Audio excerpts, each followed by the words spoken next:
Hey Compass families, it is Mr. Renee.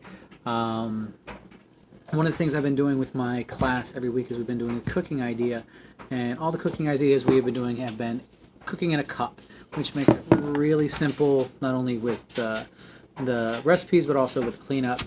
These are great if you want a little something but you don't want to go through the hassle of making a whole batch of whatever.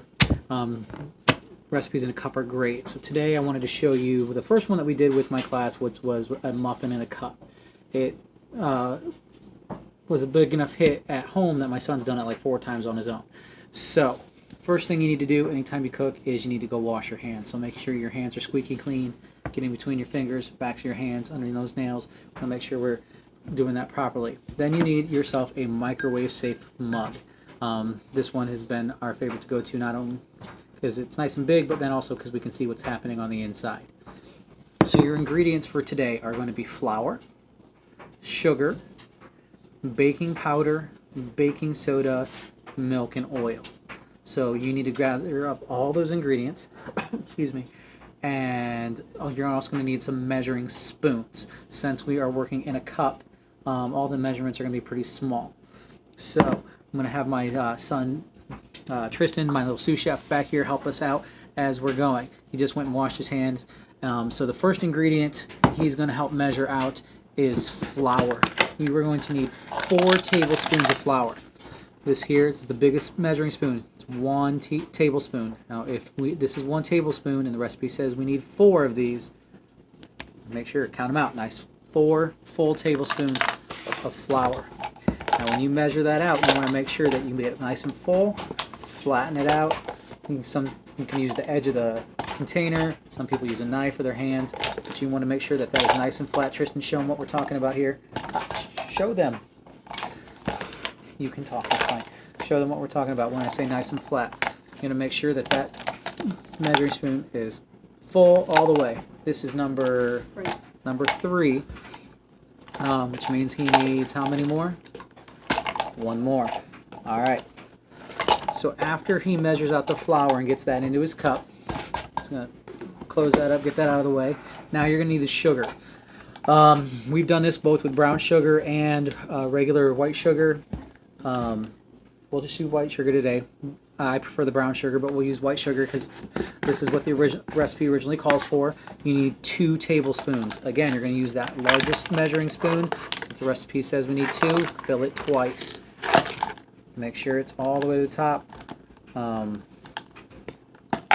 If you like things a little sweeter, feel free to throw a little extra in there. There's 1.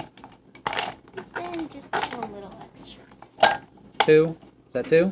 No, I already did the 2. Oh, so he wanted a little extra sugar. Now, this is where it gets a little tricky because we're going to do some much smaller measurements. Now it says we need 1/8 of a teaspoon of baking powder. So you're going to go and find the smallest measuring spoon you have. This is 1/4 of a teaspoon. You need half of that of baking soda. I'm sorry, of baking powder. 1/8 teaspoon of baking powder. So again, this is the baking powder. It has this little ledge right here to help you flatten it out, and so you're gonna need half of that 1/4 teaspoon because it's only 1/8. Eyeball it, do the best you can. That is a lot more than half. That's fine. All right. Yeah, I did full one. You did. Now you're gonna need 1/4 of that, 1/16 of baking soda.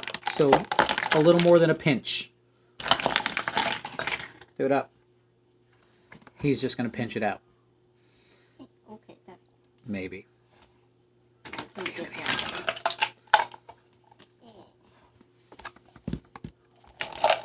It's not a lot. I'm thinking maybe that much, if that, going in.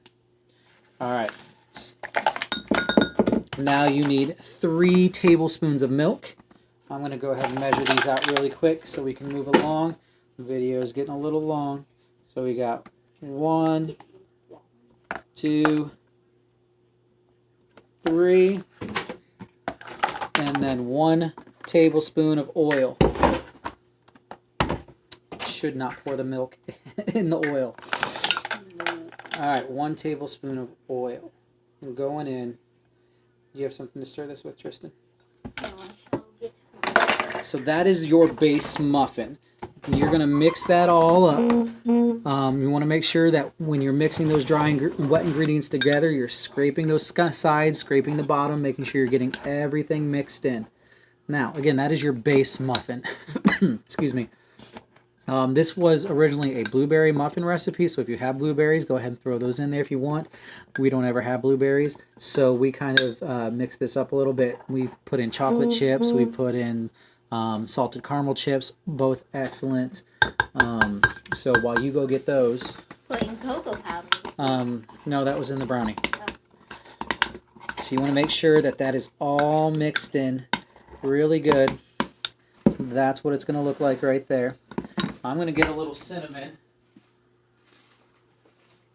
I like a little cinnamon. So I'm going to throw a little cinnamon in my my muffin. Mix that in. I prefer these salted caramel chips are wonderful.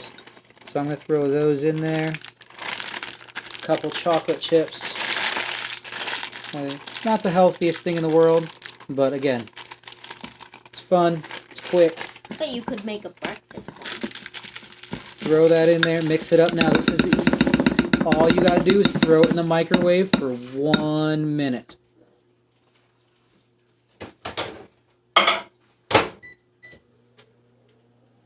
So that's going in the microwave. While that's doing it, I'm going to clean up a little bit. I have a tendency to make a big mess when I cook, so I want to make sure that I get everything cleaned up and put away properly.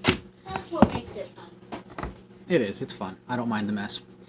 My wife, on the other hand, gets a little cranky when I make a mess when I cook. So, we're going to get that stuff put away. Hopefully by the time that's done, that minute will be up, and we will get cooking. Or eating, because we're done cooking. I can't put the oil. I'll put the oil away. You can put the flour away. It's a little high for him. So let's come on over here and see if we can see what's happening in there. It's going to rise. It's going to get bigger. It is not going to brown up like a normal muffin because we're cooking it in the microwave, but it is still very tasty. We got a few seconds left, and then I will pull it out and show you what's going to happen. All right. Oh, hot. It is going to be hot, so be careful when you pull this out. So this is what we're looking at right here. There's the side of the cup. There's the top. It's firm. It's not going anywhere. And then all you got to do... Where'd my spoon go? Right here. Oh. Check this out. Look at that. That yummy goodness. I hope you enjoy it. If you add some things to this recipe, I'd love to hear about what you did to make this even better.